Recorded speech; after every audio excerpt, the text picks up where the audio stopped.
Hello, hello, everyone.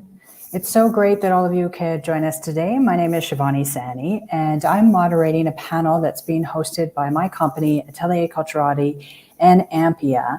And the title of the panel is Why Hire BIPOC? And I just want to thank everyone that's joining us on the panel today. I'll introduce them shortly. I also want to thank everyone that's tuning in. You can watch this right now on Ampia's Facebook page, and you can also watch it on their YouTube channel. And this will also be available after the fact in case you miss it. And I want to start off, since we are in a virtual world, with a land acknowledgement, but a land acknowledgement to all of Mother Earth. I think we're really fortunate that we get to call this planet our home, and that we all get to share this space together. So thank you to Mother Earth. It's a very simple land acknowledgement, but it's incredibly heartfelt, not just from myself, but I'm sure all of our panelists here today as well. So I'll start off with introducing who we have here with us. We have Georgina Lightning, and she's a member of the Samson Cree Nation and currently stars as Sophia on CBC's Trickster and also appears in APTN's Tribal. She's an award-winning actress and filmmaker with over 30 years of experience. We also have Trevor Solway, who is a Blackfoot filmmaker from Siksika Nation, and he's also the founder of Solway Entertainment and the Nappy Collective, which is a grassroots filmmaking society that develops Indigenous filmmaking talent. He's also a recent recipient of MRU's Horizon Award. We also have Michelle Wong, and she's a veteran producer and filmmaker with over 25 years of pro media experience. And she's currently the head of business affairs at 724 Films, which produces all kinds of incredible shows, including Winona Earp and Heartland. And we also have with us today Gillian Müller. She's a screenwriter, a producer, and also a member of the Visioning Committee for BIPOC TV and Film, which is a grassroots organization and collective currently based in Toronto of Black, Indigenous, and people of color in Canada's film and TV industry. And BIPOC TV and Film is also the organization behind a newly released database that I'm sure many of you have heard about called HireBIPOC.com. BIPOC is an acronym for Black, Indigenous, and People of Color. Some other terms that you've probably heard that are interchangeable, at least in this conversation, are IBPOC, which is Indigenous Black People of Color. Terms such as racialized, marginalized, racially diverse are also used. So just keep in mind that throughout the course of this conversation, some of those terms might be used interchangeably. And I think it's also important to understand that the conversation around how we describe ourselves is also something that is evolving and in a state of flux. So welcome, everyone. Thank you so much. I'm very excited to be able to have this conversation with all of you today, and really excited for the folks that are going to be tuning in and that'll be checking out what we have to share with everyone. So, we're really in this unprecedented time. There's an incredible opportunity right now to start making productions, not just in Alberta, but across the country, more equitable, more diverse, by creating real opportunities for professionals who are Black, Indigenous, and people of color. And although why hire BIPOC might seem like a really obvious question, it's also a very important question that we need to be asking that is relevant to everyone, and in particular to the production industry here in Alberta. So we're going to spend a little bit of time over the next hour. It's not a lot of time, but a little bit of time to unpack this question. So I'm going to start with you, Michelle. When it comes to inclusivity, and the idea of the productions that we're involved in being inclusive, being diverse, where do you see some of the gaps in Alberta's media industry? That's a really good question. I've been in the industry actually almost 30 years, I'd say. So I look older than I am. It's a super important question because I can say from my own personal experience, and maybe the other panelists also share this, it wasn't unusual to be the only person of color in terms of my own experience in the school that I was raised. I grew up in a town called St. Paul, Alberta, and there were 2 Chinese families there. And so I really had a very different kind of experience growing up in being mostly the only person of color, whether it's in the classroom, whether it's amongst my peers, whether even in my job. And then when I went to university, I decided to go into education, but I was a drama major. And so it was really not unusual to be the only person of color, in the fine art faculty. So I think I come to the question that you're asking very like through life experience, because there were some programs that were set up to help me advance for sure. And even today, when there's programs set up, I'm always appreciative in seeing any initiative that's going on, whether it's coming in a grassroots level, whether it's coming from a government level, a broadcaster level. I always say that these programs are super important, and I myself have benefited from them. I'd say throughout my career, my beginnings, a lot of my mentors were not people of color, and I'm very thankful for the experiences that I had with those mentors, because I always felt that politically there was an awareness of the importance of making the opportunity and the training available, to learn, because Alberta is still a very white province. I mean, admittedly, we're going through the pandemic right now. There's a lot of across the country. There's a lot of reaction to wearing masks, etc. But I think Alberta kind of stands forward and front with. I don't know if it's the conservatism here, but it's. There is a challenge to being a person of color in Alberta, and I wouldn't say that there's tons of. I have been asked more than once to move out of Alberta and build my career in another city. I've had friends early in my 20s that basically told me they were tired of explaining themselves over and over to the same questions, right? Where are you from? Why are you here? And people saying, you should go to Vancouver, you should go to, Montreal, Toronto, etc., all that, where there's more diversity. And to be honest, my early experiences in my 20s, I managed to have an opportunity to go to Montreal and train at the National Film Board, at Studio D, in fact, which I'm very grateful for. And they were grooming me to basically have an opportunity to be at the National Film Board in my mid-20s, which they recognized. I think they recognized who I was. They were providing me with training and education and support. But I had to admit to myself, after spending about 3 years there, finishing my first film, that my stories were tied to where I came from, which is Alberta. And so I actually, when I finished my first film, I decided to return, when my first film was called Return Home, but to return to Alberta. And I have made my career in Alberta through my entire life. And it's mainly because this is my home, and my stories come from my experiences growing up in a small town in rural Alberta. And so I'm tied to this place, and I'm tied intrinsically. My stories are tied to being here. It's not the same for every person of color, obviously, but it is for me. So to be able to kind of spend 20, 25, 30 years building a career, being in a position now in which, and I know other panelists will agree, having the experiences that I have now, and to be able to pass that, not just experience, but opportunity, knowledge, expertise onto other people of color, which I did not have 25 years ago, I want to do it. So, the question of why Hire BIPOC is a, it can be a very intellectualized question, but for me, it's a very heartfelt question. It strikes me to my core. Mm-hmm. I can certainly relate to a lot of what Michelle is saying. I also call Alberta home, and have over 25 years of professional media experience. Like Michelle, often found myself to be one of the few minorities in a room, on a set, on air, in a meeting.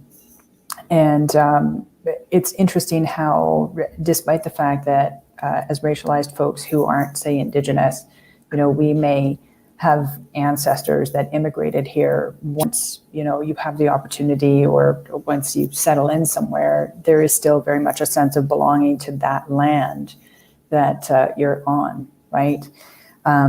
Trevor, I'd like to maybe have you jump in, because you're a recent graduate from MRU, but you also already have quite an extensive body of work under you through Solway Entertainment and the great work that Nappy Collective does. So maybe you can share some of your thoughts on where you see some of the gaps. Yeah, I related a lot to what Michelle had said. Like, I grew up here in Alberta on Siksika, and I always wanted to be a filmmaker, like, from a very young age, but I just didn't see anybody doing it, like anybody who looked like me doing it. And so I just always didn't think it was a reality. And then I went to school in Vancouver. I went to an all-Indigenous film school, and it was actually like really enlightening for me to watch Indigenous films and be surrounded by Indigenous creatives. And just in the city of Vancouver itself, be surrounded by a diverse artistic community. But as a kid who grew up in Siksika, I really missed home, like, so much, and so I moved back to Alberta, and I live now in Calgary. But I remember when I first moved back, just being pulled out of that really creative environment really felt like vulnerable, and I just didn't think I was going to create anything ever again. Like, oh, that sounds really dramatic, but I went into a journalism program, and I thought my film career was kind of over. But then when I came back, I still had that need or feeling to make films, and so I just started making films. I just picked up a camera and just did some real, like, one-man documentary type stuff. And it was only out of necessity, because I couldn't find anyone else to make films with in Siksika. And so I started these film camps for a long time, for 4 summers while I was in my degree program, and that transitioned into the Nappy Collective. And so for the past 4 or 5 years now, I've been developing my own Indigenous, like, film crew on my reserve. And so some of these gaps, like, when I create my other work, like, it's hard to find Indigenous cinematographers or producers, or some of these, like, highly creative technical roles. It's hard to find, and there's a lot of auxiliary Indigenous roles you can get, like, like someone to PA for you, someone to AD or something. But I think it's like kind of the nature of the opportunities that are out there. I think a lot of Indigenous people are kind of kept in this, like, emergent role, or this, like, mentorship role, and those are really important on some of the really big productions. But I think at some point you have to put people in a position they're uncomfortable with. And I think with the Nappy Collective, a lot of the people in the Nappy Collective are first-time filmmakers, or they're in school for filmmaking, and for them to be a cinematographer, to be a director or an editor, it's putting them out of their comfort zone. And that was the only way for me to really to grow and get experience, was to be put in positions that I was uncomfortable with. And so for the Nappy Collective, for me, it's all about putting emergent filmmakers in positions where they can actually grow, and not keeping them in this dormant position. Georgina, did you have anything you might want to add to that? Yeah, well, I completely hear everybody here. I'm born of this land. My ancestors are born of this land. And like Michelle says, you write what you know. That's what you're taught in film school, right? Write what you know, because that's what resonates with everybody globally. So, being Indigenous from here, I'm Nahio. And just like Michelle too, I was the only, Native in my class. There was one Asian, and there was one Black guy, Manuel Mitra. So Harlan Ma was the Asian one. And there was so much racism. It was unbelievable. And here we are in 2020, and I think I've talked more on panels that are addressing racism in the last 2 months than I have in my whole entire life. The fact that the globe is talking about racism now, it's so incredibly important, especially in film. Because film is the most powerful tool in the world for shaping perception. And one of the underlying missions that I've always had, which I just discovered, I think in the last year, one of the motivating factors for me in using film, in accessing film, is the power. It is unbelievably powerful. And so I've been addicted to that whole, the access to power because of the pain and the struggles that I've had growing up in Edmonton, Alberta, in the province of Alberta, where it is unbelievably racist. I was invited to be a part of an economic development panel to talk about educating people here in Alberta with the schools and institutions. As a professional woman, I was invited. But it translated on the screen, the way that they identified it was, this is an Indigenous perspective. Like, I'm always addressed by race before my professionalism. Nobody else is like that. Like, you don't go, you won't look on the list in the whole panel, in any panel, I don't care where you're talking. They don't say, this is a Ukrainian man's perspective. This is a German man's, point of view. Like, do they specify the white folks? Never. But they definitely point out our race before anything, and I was talking about this yesterday too, in a TV show that I'm in, also an animated show. It's the first time that I was actually in a room like this, where I was talking to people face to face. Beforehand, it had always been through email, right? The audition is through another form, and you're always emailing. And then we finally saw each other's face, and I was like, whoa, okay, All right, so here we go. So there was one other Native guy, and I said, thank God we have some Native, you guys are doing the inclusion thing. That's awesome. Because what I just learned about economic development is last year was the very first time in the history of Alberta that they ever had an Indigenous person involved in the discussions in economy in Alberta. And I'm like, I'm blown away. I was blown away. Like, are you kidding me right now? With oil and like, that's on our land. Like, and we've never been a part of the discussion on economy. And my whole presentation was like, film is a multi-billion-dollar industry. And the most untapped resource in the entire world, and I'm not exaggerating here, is Indigenous story. Like, Indigenous story is unbelievably connected. Anytime we tell a story from our place of knowingness, it resonates with everyone around the world. And there's a market out there. It's a massive market that purchases film. And so racist Hollywood, I was in that industry for 30 years, and racist Hollywood was never smart enough and could never get outside of their racist views to exploit that. We've been exploited in a million different ways. Like, why not exploit story, Indigenous story, multicultural stories? Alberta is such a platform of culture. Every kind of culture you can think of. This is a really rich province as far as, different ethnicities. So why is that not considered a resource? Why is that not something that, since we've always been exploited, why don't they exploit that? It's worth billions and billions of dollars, It really is, because, Older Than America is a film that I made 10 years ago. It's still getting acquisitions. It's in many different languages all over the world, because everybody understands and they resonate with oppression. Everybody does, and this is about a residential school. Well, it's a form of assimilation. This story that I tell, even though that wasn't, the focus point wasn't, I'm going to deal with racism. It was by educating people with Indigenous story or multicultural stories, we're actually eradicating racism. And that's very, very important. It's dangerous to continue to support the colonial message, the colonial narrative, which is a complete lie. It's not okay for us to, in today's day and age, when we have in Alberta anyways, it's so multicultural that we all have to be represented. It is important because our violence against women, domestic violence, missing and murdered women, mental health is hugely related to the narrative that's been painted by Hollywood that continues to be perpetuated and supported even here in Alberta.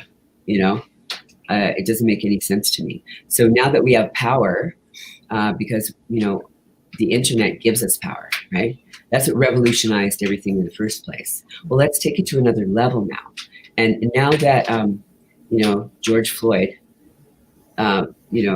was murdered so violently in front of the world, everybody's more sensitive about it. But I'm hoping that in this, in all the promises to make a difference and to change policies and to offer more opportunities, I hope it's genuine. I hope it's not just lip service. I had been a part of lip service in Hollywood for several years, and that's, like Trevor said, it was out of necessity I turned into a producer. It wasn't like I grew up going, I want to be a producer, I want to make films. I wanted to be an actor. I wanted to be a part of other people's visions. I never saw myself as a storyteller ever, because, again, like Trevor said, we that didn't exist. When I grew up, there was 2 channels at Edmonton. There was 2 channels, and there was 1 French channel, and it was very it was 100% white. There was no such thing as a colored person on television, and there was no native stories. It was all the binary story. There was a white mommy and a white daddy and kids and the puppy dog. It's like that was the reality I grew up in. So the illusion is that the superior or dominant race is white, when in fact they're not. They're the lowest population in the world. They're only like 700 million people. The rest is 7.2 billion people are all people of color. So, it's our time to take control. And so we need to start exercising. We need to our rights, and we need to start utilizing all of the programming. And it's got to even go further than that. Having a little division of one big giant programming slot isn't enough. We should have at least 3/4. I'm just saying.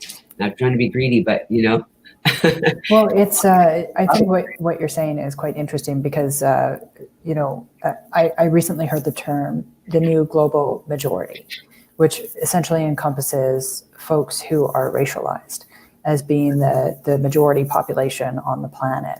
So on that note, with the idea of having more creative control, having more control over our own voices, our own stories, and becoming empowered to be able to do that, I think one of the things that obviously needs to happen if we want to, start creating change within the cultural sector is also taking a hard look at some of the negative stereotypes that do exist of folks who are BIPOC. And that, forgive me, Gillian, I'm wondering if maybe you can touch a little bit on that as somebody, who's part of the visioning committee for BIPOC TV and film. When it comes to competency, when it comes to how BIPOC folks can be viewed, from your perspective, how do the standards seem to differ for folks who are BIPOC? So one of the things that we've really noticed doing the work that BIPOC TV and film does is that the BIPOC community is infantilized. There's a lot of mentorship programs, a lot of learning programs going into the high school systems, going into the university systems. And I'm like an OG Torontonian from a big old mix-up West Indian or Trinidadian family. So I have diversity in my own family. And when I got into the film industry, I was surprised to see how homogenized it was. And one of the things that we have to take a look at as the community, as the BIPOC community, but also as individuals who come from families who may not necessarily have had a middle-class upbringing. This is a brutal business that takes a certain amount of longevity and stick-to-itiveness that you have to stick around. And sometimes what we see in the film business, the film and television, any kind of media, is that it is a very middle-class group, because people have to kind of make a commitment to be poor for 5, 10, 15, 20 years in order to make their break in. My own family, my grandparents, they think that going into the arts was lazy man's work. And that is something that I just had to deal with as a child of immigrants, was that they wanted me to have a practical life. They wanted me to be a good immigrant, a good citizen, an idealized person. And that meant if I wanted to go into the arts, I was somehow defying them. And so within our own communities, we have to take a look back at that stuff and talk about the importance of art. Like Georgina said, this is the single most powerful industry for changing hearts and minds. And if we want to dismantle the systemic racism and social biases, we need more people to join this business on the creative side, but, and this is incredibly important to us at BIPOC TV and Film, on the technical side, on the crew side, we need eyes and ears everywhere so that when people are creating something, that we're dismantling the tropes and stereotypes that people who may not know better, who may not have processed their own histories as well, in order to change things. And that is something that we all have to do as a collective, intersectionally. But also one of the main things that we have to do for those of us who are already in the business is to take a look at who our allies are and to kind of change the point of view that we need to start upgrading folks who are already in the business. Allowing people opportunities to fail is essential in creative worlds, and a lot of people don't want newbies in the creator seats, because they're not going to be able to handle the pressure. But we know for a fact that because of internalized bias, we allow specifically white men, but also a lot of white women, to upgrade faster because we trust them more. So, I know I'm speaking about a lot of different things in these moments, and anybody who's here right now is obviously interested in this. So I challenge everyone to take a look at who they know and give them more responsibility, more opportunities, to upgrade people who already exist, and to not think of the BIPOC community as someone who's in their 20s, basically, to start. I could write a whole manifesto, but just to start, let's think of the creative BIPOC community as people who are really tapped into what they want to say, maybe more than just, average, God bless, but somebody who was inspired by Steven Spielberg and just wants to emulate their work. The BIPOC community has amazing stories that we've never heard before. If you want to hear something new, you tap into that group of people, that group of creatives. Trevor, do you want to jump in on that? Yeah, like this reminded me of a story I once heard. I was at a pretty prominent film festival one year, and I was just kind of at one of the social gatherings at a bar, and then somebody heard I was from Calgary. I said I was from Calgary, and they're like, "Oh, you should meet so and so. They're a producer from Calgary," and kind of from table to table, we finally get to this person, and it's this old white guy. And he's a couple beers deep, and I'm a couple beers deep. So he asked me, "Oh, you're native, right?" Obviously, and then I'm like, "Yeah."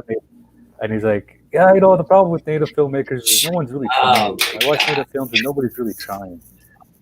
And it was just like, and then sometimes like racism like that, you don't have like a answer that's ready to go. You just kind of like are shocked by it. Like, did you just really say that? In this social setting where I'm supposed to behave. And as like a native person, when you're around alcohol, it's always like, is this guy gonna black out? Is this guy gonna, So it's always like, I have to behave even more. And so like, and then like that bothered me, right? And I sat with it for a bit, and then I kind of realized every time I'm on a crew that's not Indigenous, it's always like, is he gonna show up on time? Is he gonna try to bail out early? Is he looking for the easy way to do it? And I'm always like partnered with somebody who knows how to do it better than me, or supposedly does it better than me. And so it's just the standard of we need to work harder, and also like this trust. There's not a lot of trust in us. And as natives, like we're always thought we're always perceived like we're gonna steal something. Maybe that's from old Western movies where we'd run into town and steal something. But like not being trusted around gear, or not being trusted around money, we're not trusted to handle money. So it's just like, I don't know. There's a lot of things we need to overcome. That are put on, or negative stereotypes that are put on us. And also sometimes another weird thing is that like when we're told to like vet a script that has Indigenous content, and it's always like, oh yeah, we're hoping you can bring like this really tough, like resilient activism angle to it, or we're really hoping you can really tap into the spirituality of the script and really bring out the spirit guides. It's like, Native people can't just be normal people. We always have to be like this really strong activist part is really, deeply in tune medicine man. And, we can't just be living people. And so sometimes, we can't just be creatives and create stuff. And sometimes, I tell the collective, Minority Collective, is that, our films, they're not Indigenous comedies, they're not Indigenous dramas, kind of like what Georgina was saying. They're just comedies and dramas or horror films. They just happen to take place on the res. They just happen to take place with brown people. They happen to take place with stories that were familiar to us. It's white people that put us in this brown box. And don't do that to yourself. So just keep making your films, and you don't have to overly make it native so people can identify with it or something, or try to tag you with that Indigenous tag. Just keep telling your story. Trevor, I really appreciate what you've just said. I can certainly resonate with it as well. And Michelle, perhaps you can too, where despite having a certain amount of education, a certain amount of experience, even on award-winning productions, you can still be viewed through very different eyes, and be in a position where you feel like you are constantly having to prove yourself. Now, of course, with this business, I think that is also a little par for the course in a way where, we've heard that expression, that phrase, that you're only as good as your last project. We can put a lot of pressure on ourselves in general in the film and TV business, but specifically from a BIPOC perspective, your thoughts as someone who's highly experienced on some of the stereotypes, some of the ways in which BIPOC can be viewed. Yeah, definitely. I mean, Gillian, Trevor, Georgina, everybody has said things that I know we're both nodding very hard on a lot of things that we're hearing from each other, because that has definitely been the experience. I mean, I guess if I continue on with the line of what I was saying, when you're the only person of color that you really know, it is a connection to the passion for the art. Definitely for myself, that kept me going. In terms of the conversation around what was acceptable, like Gillian mentioned in families, it was hard for me to explain to my parents that I wanted to be in the film and TV industry, because they don't really know what that is. Their only concern was they wanted me to make a living and to be happy making a living. And so I went into education to be a teacher, because that was something concrete that they could absorb. But I was a drama major and an English minor because I wanted to learn about acting and theater and play. I wanted to be a screenwriter, actually. That was the career that I wanted to do when I was 18. And to try to kind of navigate your family's own doubts about what you're doing. But if I could say, well, I'm a teacher, I'm going to be a teacher, then that's something that they could accept. And then as I went through the experience of, getting my degree, bringing my intelligence, thank God, to the table to do well, when I taught for 3 years, and then I decided to change careers and do what I really wanted to do, which was go into film and TV. And, my family just kind of didn't understand why I would throw away a good paying job to go into an industry that I knew from very young. Much like Trevor, I was very passionate about film, went to see movies when I was 7 years old, 8 years old. I remember 50 cents a movie, going in, crossing the street, going to the theater, that passion to be part of an industry that even at that time wasn't yet very large. And I had a cousin that expressed an interest to be an actor. And I know that her family, kind of dissuaded her from it, and she went into something else. But I have to say, if she had stayed in it and graduated as an actor, like Sandra Oh was getting a lot of work in Canada because obviously because of her identity.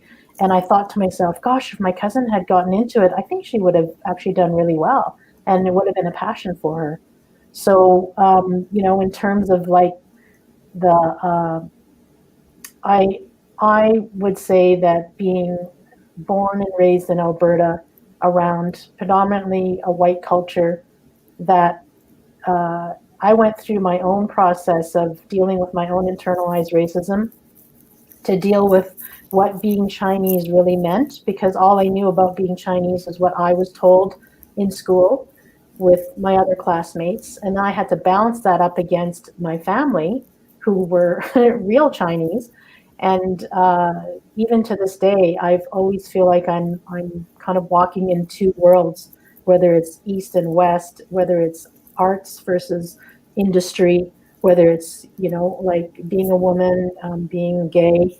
Like I'm always balancing things, and that's just a reality for me.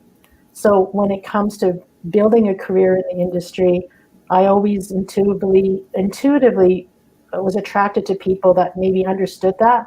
Of course, they were white. I'm not going to pretend. It's not that I could look around and find another, Asian or BIPOC producer at the time. There just wasn't any. I mean, if I wanted to do it, I had to, become that producer, as Georgina says, and do it. Like there was no choice. And you couldn't fail because the stakes in film and TV are too expensive to fail, right? I mean, it was a trial by fire. It was trial through passion. It was something I had to do.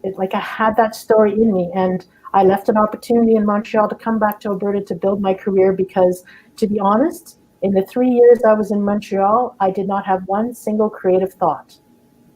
Imagine that. Being in your 20s, being gifted an opportunity, being told that you're appreciated, that they could see the potential in you, and to know deep inside yourself that the stories you want to tell have nothing to do with being in Quebec. I was a small fish in a big pond, completely felt over my head and completely detached from my stories. I didn't grow up there. I didn't understand it.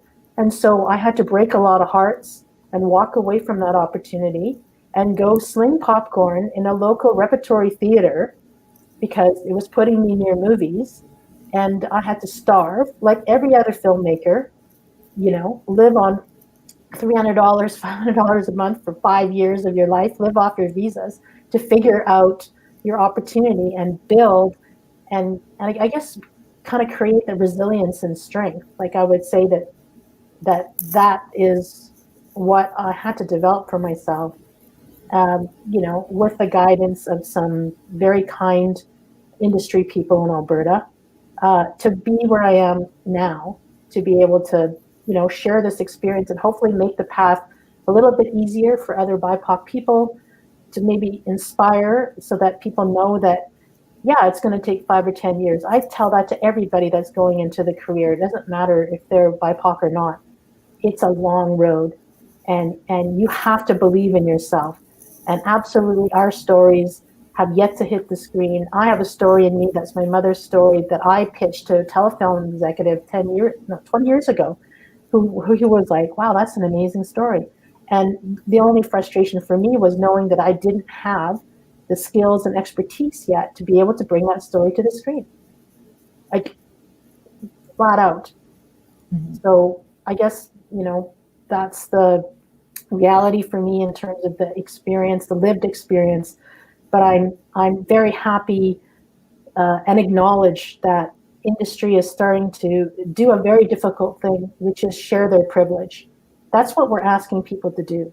Yeah. And that's really hard. Like whether you're a woman asking a white woman to share her privilege, whether you're a filmmaker asking an organization to share their privilege, mm-hmm. because everybody knows the difficulty it takes to get to a top, even in their version of it. And when you're there and you're asking them to share their power, to not just, as Trevor would say, a person that's beside you that has more qualifications so you don't screw up. It's more like, okay, can you just move to the side a little bit and give me some space and let me show you what I can do? Because I have made the same sacrifices as you've made, right? I've starved for my art just like you. And my story is probably more original than yours. And it needs to be told by me, because that's what makes it original, is our voice makes it original. So when people go like, oh, you don't have the resume, you don't have, yeah, absolutely. I would say you're right, I don't. But give me a shot and you might be impressed. And let's both benefit. Let's both continue to keep this momentum going. Beautiful, Michelle. That was really so many incredible little nuggets in there. I love the smile on Trevor's face right now. I love all of the head nodding that we're seeing. So from here, there's two questions I kind of want to ask from all of this, because the next part of our discussion in terms of unpacking why Hire BIPOC is now about creating the opportunities for BIPOC talent, not just in this province, but across the country.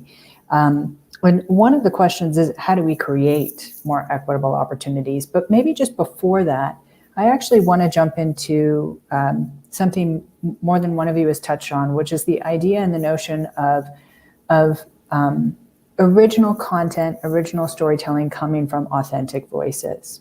I was going to turn to Georgina, but she's just stepped away. So Trevor, I'd love for you to maybe tell us your thoughts on this. Why is it important for BIPOC, for Indigenous folks, for racialized folks to be creating and telling their own stories?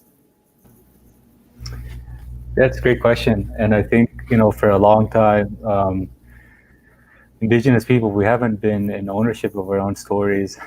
And you look at Western films and even our depiction on sports teams logos like Chicago Blackhawks, Cleveland Indians, the deceased Washington Redskins, and for people always say, "Oh, it's just a jersey," but that's our image. When I grew up, that's the only image I saw in mainstream culture, and those images, what they're sending is that we're either relics of the past or we're savages. And so, like when we show up in a grocery store and we're followed around like we're going to steal something, or we get those dumb questions like, "Oh, do you still live in a teepee?" It's because of Western films. And when you look at the news, you see we're always murdered or missing, or we're wanted. And so, for me as a kid growing up, like I had really low self-esteem, and I went to a very small town school that had a lot of racism there. And so, I thought I was going to end up like dead or in the streets or something like that. And so, like these images, they can be really damaging and harmful to Indigenous youth. So for me, filmmaking, like when it's my documentaries or my narrative films, it's always important for me to put our image up there, and not always in like this, you can't achieve this level of success, but just as real people. People can write to them and be like, "Hey, I know that's my cousin, that's my uncle. I know somebody like that."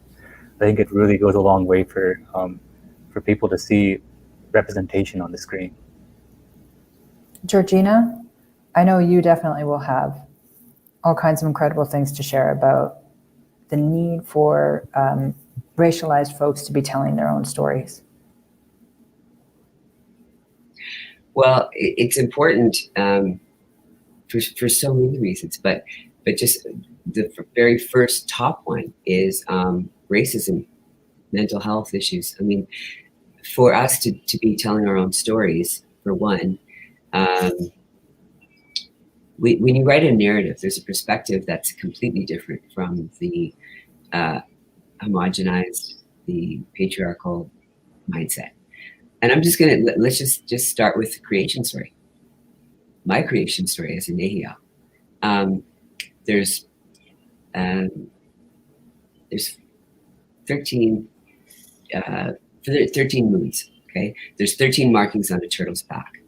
We call this land Turtle Island, where we live. Okay, between those 13 moons is a cycle of 28 days. A woman is birthed from this cycle. We're that connected to the universe that we have a cycle every 28 days, 13 times in 1 year. Okay, so in knowing all of this kind of stuff, it connects us deeper and makes us understand that we are all related. At the end of any one of our prayers or ceremonies, we always say we are all related. I've been to a lot of Lakota ceremonies. We say we are all related. Everybody universally understands that we are. What happens with the homogenized creation story is we are not related. So it's easier for people to agree to exploit the land, to extract oil, to contaminate waters. And who cares about all the living creatures that are, becoming extinct because of the pillaging of the earth, that they are not created and not related to. So I think it's very, very important. I think Indigenous people all over the world understand that we are all related.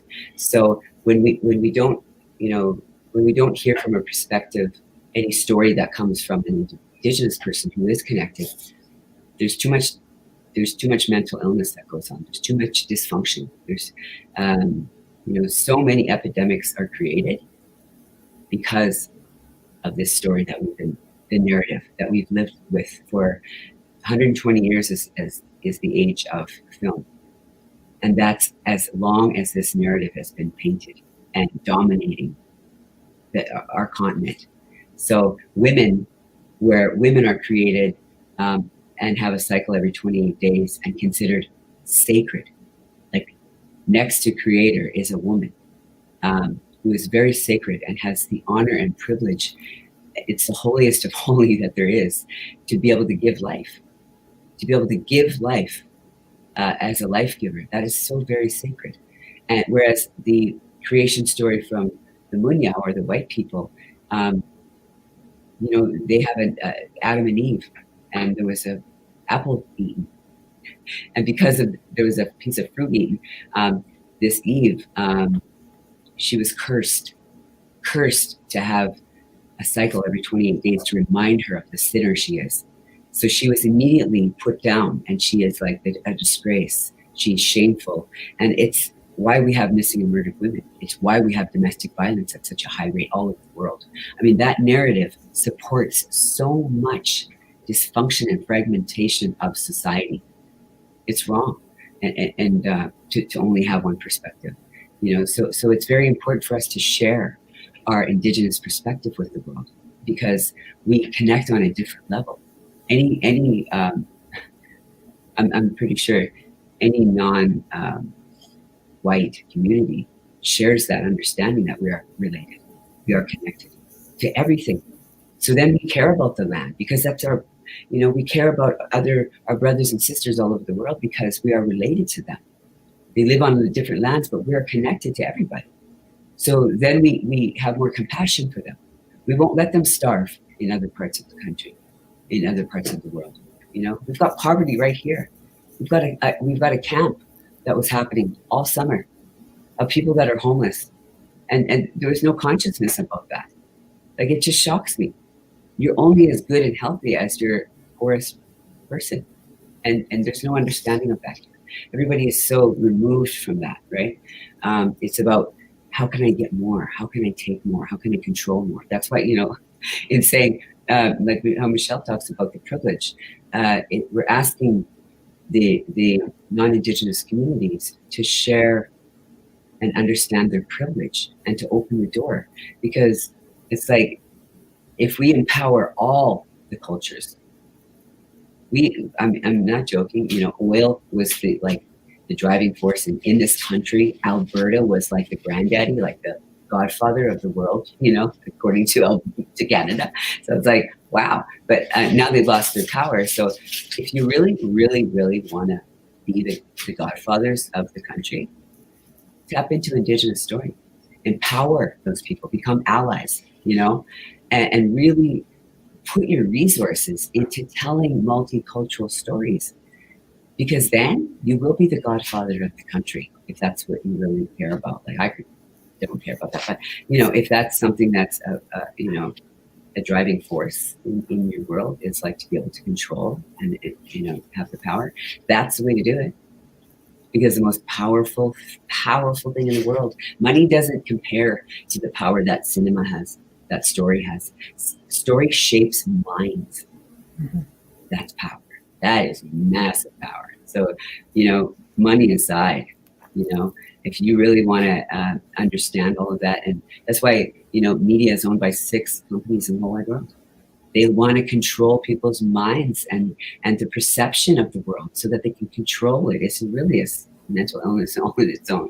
But, aside from that, I mean, really, it's just it's the decent thing to do, right? Is to just understand that we are related and empower everybody. It's our turn, it's our turn. The world is saying that. The world is on our side for once. So the world, collectively, we are allies for each other. So, I And we now have the power because we are the majority. We just have to collectively get together and vote the people out that are not on our party. I'm sorry to say, but we're going to do that now. You know, I've been a part of the U.S. system for 30 years. We collectively got together, and everybody was working together to get Obama elected. Barack Obama, who is an amazing human being, not a Black human being. He's an amazing human being, and his wife, beautiful human being. So as Indigenous people, we got together and campaigned for this man and his wife, and they won. And history was changed forever. They had their first African-American leader in the White House. Even calling it the White House is so racist. Just like everything about it is unbelievably racist on every level. You could analyze it all from the ground up, and it is all oppressive. It is all programming and messaging, you know. But yeah, with Barack in there, and now look, we have a woman as the first vice president, and she's a woman of color. So that's what people can do when they get together, you know. And now that we are the majority, we can collectively get together and politically change things. So it would be better to have like just an understanding there, so that we can do it amicably and really, you know, in a much more civilized way. Yeah. But if it doesn't happen, we can definitely get together and do that. Just to dovetail off of that, Georgina, thank you. I like to think, like when Michelle talks about sharing privilege, I like to add this idea and this notion to it that privilege is not finite. You know, storytelling is not finite. Like really, storytelling is abundant, right? There's no limitation to the number of stories that could be told in the world, and no limitation to the number of people that could tell those stories. So a great way to look at privilege is to understand that it's not finite and that it is something that can be shared, because there's more than enough of it to go around. There's more than enough abundance, for example, to go around. And Gillian, I want to turn it over to you, because BIPOC TV and Film has created a database called HireBIPOC.com. I'd love for you to tell us a little bit about it, why it was created.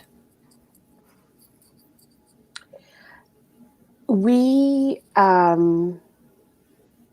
kept hearing the same excuse over and over and over again whenever we confronted them being producers, being broadcasters, being communications officers, being, you know, bureaucrats, all of that stuff, was that we couldn't find anyone to write the story in order to portray themselves as someone who's tapping into all of the different kinds of storytelling. Just, you know, taking in, for example, the MOW business, which is a multi-million-dollar business. It's sort of the same look of people over and over and over again.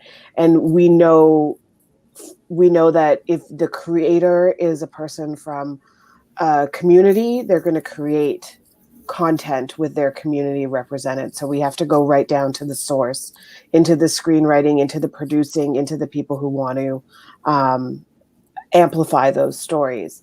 And so what we were hearing from producers, for example, for MOWs, was we couldn't find MOW writers of color to do an MOW of color, or, you know, and that's just a small example, but it's across the board. So in reaction to that, a lot of the community organizations have been building databases, which is, you know, so there are several databases out there. Hire BIPOC is just one of them.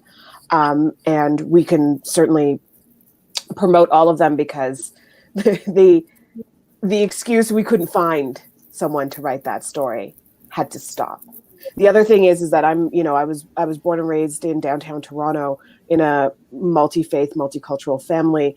And I was, you know, one of many different varieties growing up. And so when I got into the film industry and saw that it was mostly white, particularly in crews, I was curious about why. This is just my own personal take on it, but I was curious about why there wasn't the same amount of diversity in this industry as I see out on the subway, and noticed that there were these sort of infrastructure barriers of entry that touched on earlier, the amount of money that it costs to get into the union, the fact that folks aren't encouraged to do a trade very much anymore, the fact that show business seems like kind of an impossible thing, but we wanted to make sure that there's a diversity of crew behind the scenes. Specifically, we are right now campaigning for folks to join the unions. If you are an electrician, if you are a carpenter, the unions are specifically looking for Black hairdressers. These are really essential folks in the industry that we need to promote and uplift and remove the barriers of entry for them.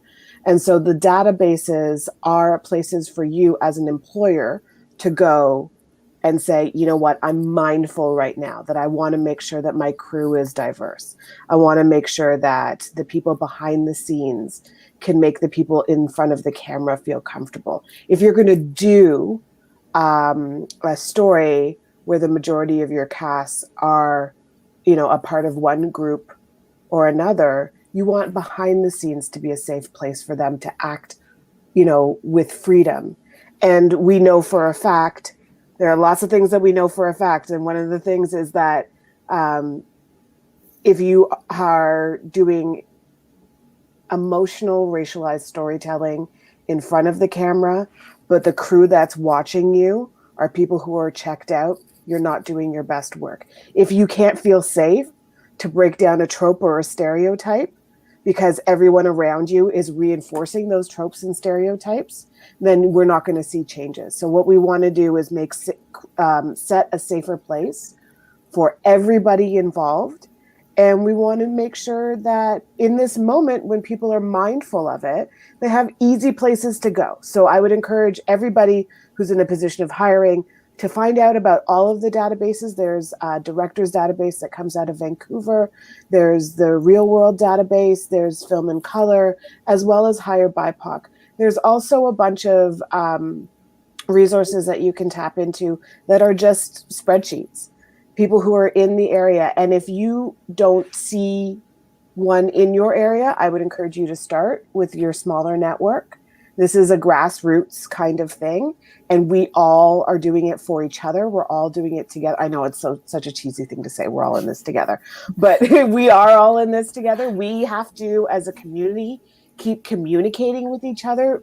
Panels like this are exciting and invigorating because even just the thought that we're all on the same page and that we can amplify and uplift each other. And the other thing is, one of the things that we have to make sure that we do is to make sure that we have narrative sovereignty, so that the producers, the people who are making the money off of these stories, are a part of the community or recontributing back into the community. They're not doing more damage or reinforcing that damage as well. So with these databases, as a producer, you can go to these databases and find directors and writers and other producers who are not a part of your own community, so that you can uplift other people's stories as well, even if you are a part of the dominant culture. It's time to dismantle your privilege. And I know that feels like oppression, but trust me, the feeling you get when you see that person that's like, I've never seen me on the screen before and you did that, that's worth more than any dollar bill that anyone could give you. When you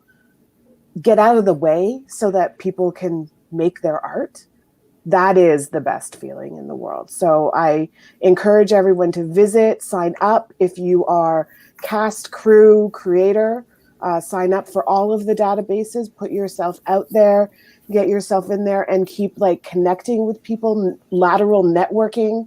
I know it's hard in these times, but these are amazing moments to show our solidarity with each other. That's what the term BIPOC means to me. Black, Indigenous, people of color means solidarity. We're all here supporting each other. It doesn't mean that you're allowed to lump us all in one group. You know, the LGBTQ2S plus community are not all just one group, but the term BIPOC is solidarity. And we are building something amazing. And think about all the little BBs who are interested in film that are finally getting to see themselves on the screen. And if you can see it, you can be it. I know that's like really a, like go rah rah, but like, come on, everybody, go rah rah. No, that's awesome, Gillian. So that database that BIPOC TV and Film has come out with is called Hire BIPOC. Is it .com or .ca? I always forget. Both. It's both. Great. So just Google it. Some of the other databases that Gillian has also mentioned, I'll just quickly mention as well. Oh my God, I was supposed to turn off my email and I didn't. Access Real World is the one that Real World Film Festival and Screen Institute has put out. There's Film in Color. There's also another one I'm aware of on the West Coast called Culture Brew Art. And if you want some of this information, just get in touch with us afterwards. So if you are a racialized person, I would encourage you to actually check out every single database and sign up for every single one. That's what I did, even though I've been in the business for over 25 years, and Michelle is the same. I have never in my lifetime seen this type of opportunity. Mm-hmm. And to be honest, I never thought that I would. So to me, this is incredibly inspiring. And there's just this, we just have this wonderful opportunity to really leverage this in the right way, to try and create that space that needs to be created for racialized voices, for artists and creatives who are Black, Indigenous, and people of color, not just here in Alberta, but across the country. There's all kinds of exciting conversations that are happening. This is one of them. And we'd encourage you to reach out with other folks, like Gillian said, lateral networking, reach out to people that you want to be having these conversations with. And if you're also an ally and you want to learn more, then just approach folks that you know with an honesty that simply says, you know what, I only know what I know, but I would like to learn more. I would like to become more informed. Can you direct me to resources that I can check out? That's one of the thoughts that I just want to pass on. And I know we're just a little bit over time, but before we wrap things up, I want to check in with all of our panelists. Are there any closing thoughts that any of you just want to throw out there? I mean, I always do. Gillian, go ahead. Go ahead.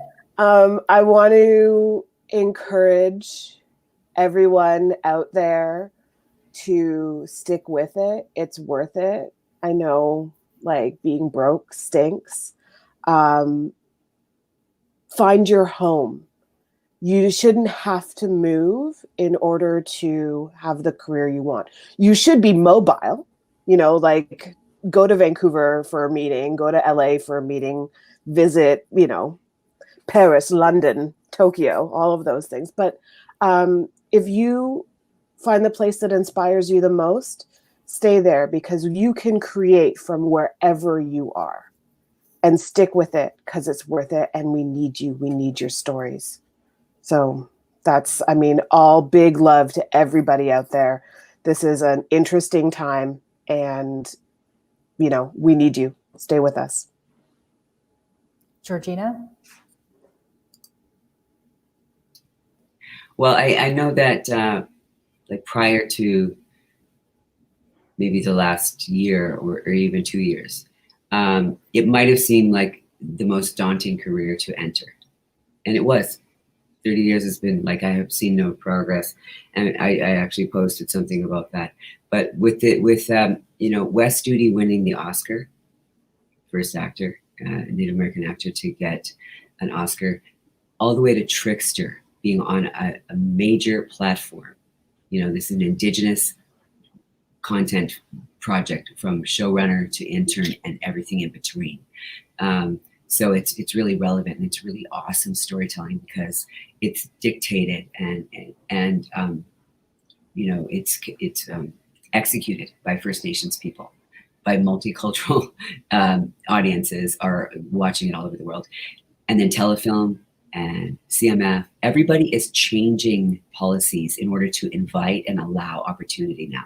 So now, I would say, this is the perfect time to enter this field. We need you, we want you, and there's so much understanding there with our allies, IATSE included. I talk to them just to give them some kudos right now. They actually had a discussion. I had, pitched something to them a year before George Floyd, and they were open and said, absolutely, we understand what you're saying, and we want to create opportunities in IATSE. And in LA we have 13 unions. Here it's like everybody's grouped into one. It's called IATSE, but in order to create opportunities. So Native Media Network, what we used to do in the US, is going to be able to happen here. So it means every key person that's hired takes 2 interns underneath and trains them, and teaches them everything they know and phases themselves out. Sorry, but that's the way it is, right? If you got to walk the talk, but that's what's happening now. So we've got support, IATSE, Tom, and all those folks, and the Directors Guild, and Donna and Tina at ACTRA. They all have said that they're willing in this province to open the door and create more opportunity. So this perfect time to get in. And don't believe what people say. It's, oh, that's an art. It's not. It's an industry. It's a business. It's not an art. It is, they use art, but they exploit it in a business way. It's a multi-billion-dollar industry. It's Awesome. That's what we call it, film business, right? Yeah. Awesome. Michelle? I think it's been well said by everybody on the panel. My only thing is to thank you, Shivani, for creating the space for this conversation. Thanks to everybody who's watching this webinar. Hopefully you're as inspired as we are with the words that we're talking about and the passion that we're sharing. We're in it for the long haul. I always used to tell people, film and television is not a sprint, it's a marathon. And if you commit to this industry, it will commit to you in terms of, it's such an interesting, ever-changing industry. You'll never get bored of it. So if it's something that you want to go into, we're here to support and inspire you. And I just thank you very much for creating this space for AMPIA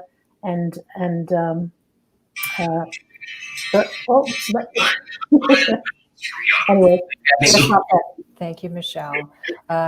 Trevor, I just want to turn it over to you for some closing thoughts. Yeah, I think I got two closing thoughts. One, for any ally, settler, white folks that are watching, if you're, trying to create these opportunities for BIPOC people, it's not just a checklist or something that you do to pass the requirement. I think the work really has to start within yourself and to really check those biases and check those stereotypes you might have and those racist notions, and do your own work. And I think listening to this panel is step one. Maybe the staircase is 100 steps, but to do that work for yourself, to unlearn those indirect and direct racist notions you may have.